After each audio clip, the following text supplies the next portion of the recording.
Chers élèves, bonjour. Je suis ravi de vous présenter cette leçon destinée aux élèves du tronc commun. Il concerne l'activité de lecture et portera sur la deuxième scène du quatrième acte de la comédie-ballet de Molière intitulée Le bourgeois gentilhomme. Dans cette séance, on a choisi de viser deux capacités. La première, c'est être capable de dépeindre le portrait moral de Madame Jourdain, alors que la deuxième, c'est être capable de repérer la comédie de situation dans le passage étudié. Comme vous avez déjà vu lors des lectures précédentes effectuées, soit en classe, soit ailleurs, M. Jourdain, qui est le personnage principal de l'œuvre, cherche à devenir gentil et à s'insérer dans la classe noble en empruntant plusieurs voies. Donc, parmi ces voies, on peut citer les voies suivantes. Se comporter en tant que gentilhomme, c'est-à-dire en mettant les habits, en recourant aux danses et aux ballets donnés par la classe noble. Deuxième voie, c'est conquérir le cœur du noble, qui est Dorimène, la marquise en l'occurrence. La troisième, c'est marier sa fille Lucile à un noble. Avant de procéder à l'étude de notre texte, il faut bien évidemment rappeler que c'est un extrait d'une comédie-ballet écrite par l'auteur ou le dramaturge français Molière. Le type d'énonciation dans notre texte est un discours, puisqu'il s'agit d'une pièce théâtrale, et les personnages sont Madame Jourdain, Monsieur Jourdain, Dorimène, Dorante, musicien, musicienne et laquais. Pour situer le passage, qui est comme c'est déjà mentionné, la deuxième scène du quatrième acte, il paraît utile de rappeler que l'acte précédent met en œuvre les mêmes personnages, sauf Madame Jourdain, qui vient faire soudainement son apparition imprévue et inattendue. Alors, lors d'un dîner fastueux organisé par M. Jourdain à l'honneur de Dorimène et en compagnie de son amie Dorante, Madame Jourdain, furieuse et froissée, intercepte la fête et manifeste son mécontentement, voire son dédain envers son mari et Dorimène, qui l'accuse de vouloir tenter son mari. Après la lecture magistrale et les lectures individuelles du passage, il s'avère que le texte peut être étudié selon deux hypothèses de lecture.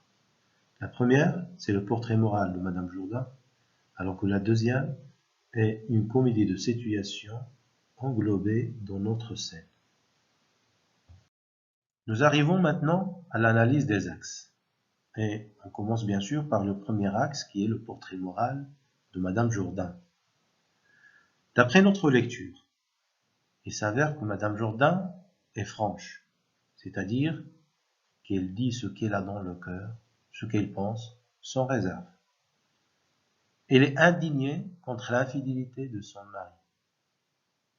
Elle est aussi véhémente et avec un sens de vivacité dans ses paroles qui sont, dans la plupart du temps, prononcées avec un ton d'exclamation ou d'interrogation ou d'indignation. Dernièrement, elle a l'esprit énergétique et vif. À partir de tout cela, on arrive à la synthèse partielle qui concerne le portrait moral dépeint de Madame Jourdain. Donc on peut dire que Madame Jourdain fait une entrée énergétique en scène avec sa tirade où il manifeste son indignation face à l'infidélité de son mari. Son recours à l'ironie avec plusieurs procédés, dont les antiphrases « je me trouvais si en bonne compagnie »,« cette belle affaire-ci » et la répétition de l'interjection « à » montre son caractère, donc tout cela montre son caractère vif et jovial. Elle prend du plaisir aussi à donner de la morale aux personnages qui sont avec elle dans la scène, en disant par exemple « c'est fort vilain » et à s'opposer à son mari en lui indiquant qu'elle est tout à fait au courant de ses caprices, en lui adressant la parole « je sais ce que je sais ».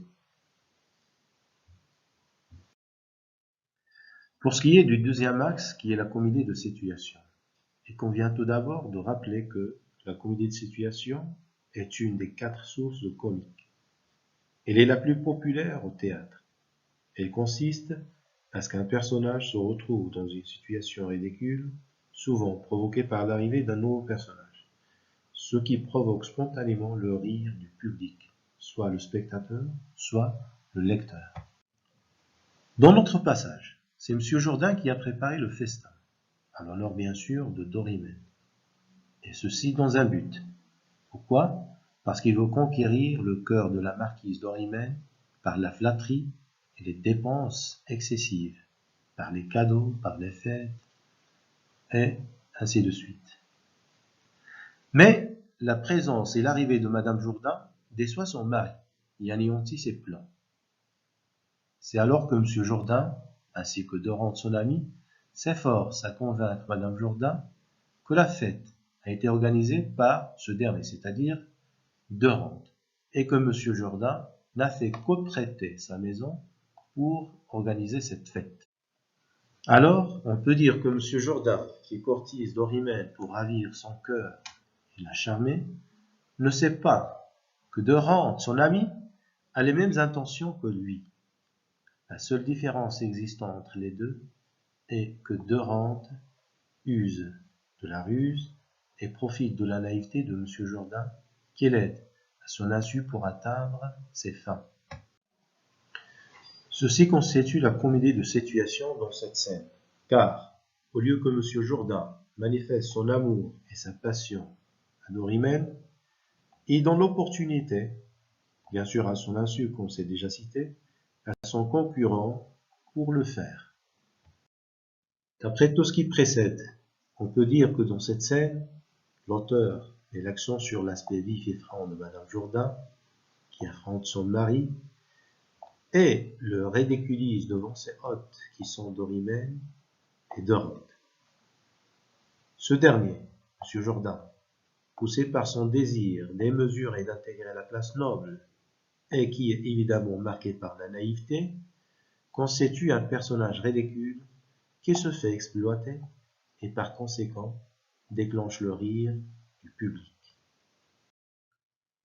On a vu donc, chers élèves, dans cet extrait, que le mariage de M. et Mme Jourdain est en grand péril, car M. Jourdain, qui cherche à s'insérer dans la classe noble, n'épargne aucune solution pour y arriver, alors que Mme Jourdain, de sa part, essaie à tout prix de protéger son mariage et son alliance. Légitime il est donc de se poser la question suivante.